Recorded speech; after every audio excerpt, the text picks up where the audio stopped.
This is Dutch Moyer coming to you live on my off day, day 23 of Run Across America for Global Disciples. I'm with my good friend Sean McMahon here in Des Moines, Iowa. And we're going to learn a little bit today with this segment of Ask Dutch, a little bit about Iowa and the good things that are happening here in this state. Hey Sean, nice to meet you. Likewise. Now, you were so neighborly when we were outside checking around the area of things to see here in Des Moines. You shared some fun cultural facts about the area, but you also highlighted that something very passionate that you care about, the Iowa Waterland legacy. Could you share a little bit to our viewers about that? Absolutely, yeah. Well, on November 2nd, just 3.5 months from today, Iowans will have an historic opportunity to vote for the Iowa's Water and Land Legacy Constitutional Amendment. And if we're successful, that will lead to the tripling of the amount of current state funding for conservation. Wow. For things like clean water, soil conservation, restoring wetlands and floodplains to protect against future flooding, enhancing fish and wildlife habitat, more funding for our system of parks and trails. And I know as one who's running across country, usually on the side of a road, yeah, you're a one who would be interested. I tell you what, trails. you are absolutely correct, Sean. I tell you, one of the wonderful blessings in Pennsylvania was when they built the Perkiomen Trail and the Schuylkill Trail that goes 100 miles, leads all the way to the Rocky Statue, and that gets used by bikers, by joggers. It's a real blessing to the community. Now, how can people here in Iowa learn more about that? Is there a website, or how can they get involved and support you? There is, yeah. The website is www.iowaswaterandlandlegacy.org. And you can also go to voteyesforiowa.org. Either one of those will take you to the website. And the most important thing that Iowans can do is to vote yes for it on November 2nd. It'll be on the back side of the ballot, all the way down at the bottom. But there are also ways people can volunteer and, of course, donate to the campaign. Absolutely. This will be evident from the website. But yeah, currently the state of Iowa has $0 for trails in our budget as of this year. And if we're successful with Iowa's Water and Land Legacy, that would add $15 million a year for trails, maintaining existing ones and building some new ones.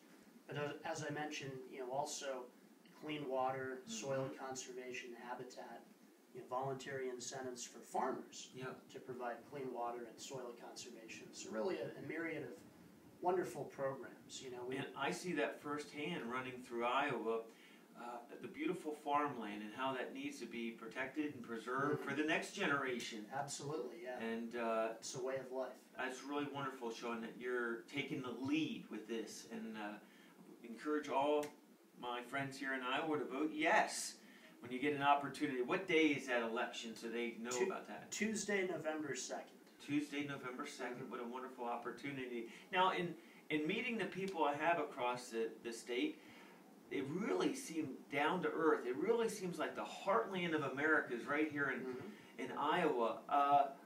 Tell me a little bit about what life is like here in Des Moines, and the priorities. What kids growing up in the neighborhood here, what type of experiences are they having? Well, first of all, I would say that I'm an Iowan by choice. I was born in New Hampshire and spent many years in Washington, D.C., so lived primarily on the East Coast. And I would say that you really hit the nail on the head, Dutch. The people from Iowa and Des Moines and largely throughout the Midwest, they're just such good people, very, very friendly. And genuine. Wonderful, genuine souls. So it's just such a wonderful place to raise a family.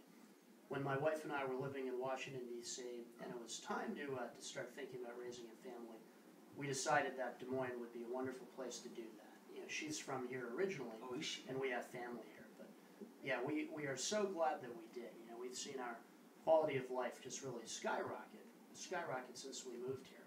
And when people come to Des Moines, what are some of the things that they can see, some of the sights that are fun for tourists to enjoy? Well, we do have a good system of trails right here in Des Moines. So if you like to run and bike, there are plenty of places to do that. We've got two beautiful rivers, the Raccoon and the Des Moines rivers, which come together about 300 yards south of here. And right at that confluence, there's a wonderful baseball stadium And Yeah, that's where the Chicago Cubs AAA team, the Iowa Cubs, play. So there's a game tonight if you're able that would be to great. catch that. Yeah, And absolutely. They're in town the rest of the week. But we have very interesting architecture, some buildings Yeah. going back to the 1880s and 1890s. In fact, this building we're in today Yeah. is a 19th century one. Wow. The Homestead building. Yep, and it has a rich history. Henry Wallace, the former vice president and agricultural secretary, worked right here in this building. So there's a number of new buildings as well. Des Moines has quite a lovely skyline. Absolutely. And since 2000, there's been about $3 billion invested in the downtown.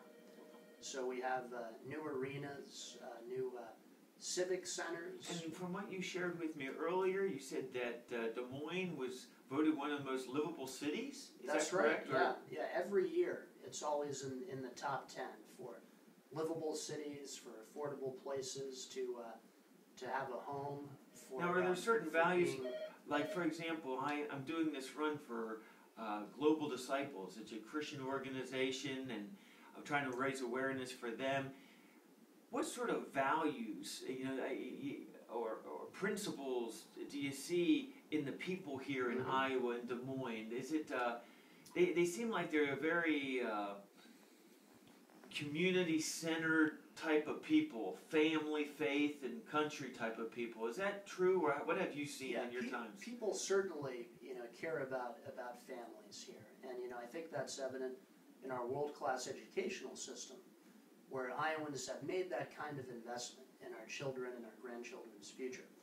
And that's why it's so disappointing that on the natural resources side and conservation, where Iowa ranks very near the bottom, in fact 48th out of all 50 states. So it's time we make a similar investment in our children's future. And certainly a lot of church groups recognize the importance of that, creation care, being good stewards of our environment. So in Iowa, we certainly have strong values and a strong conservation ethic, but we haven't made that investment like other states, that have passed similar constitutional amendments, like our neighbors to the north and south in Minnesota and Missouri. So we finally have an opportunity on November 2nd to do that, and really stand by those values, including family and making that investment in our children's future. And it's something that we can all enjoy.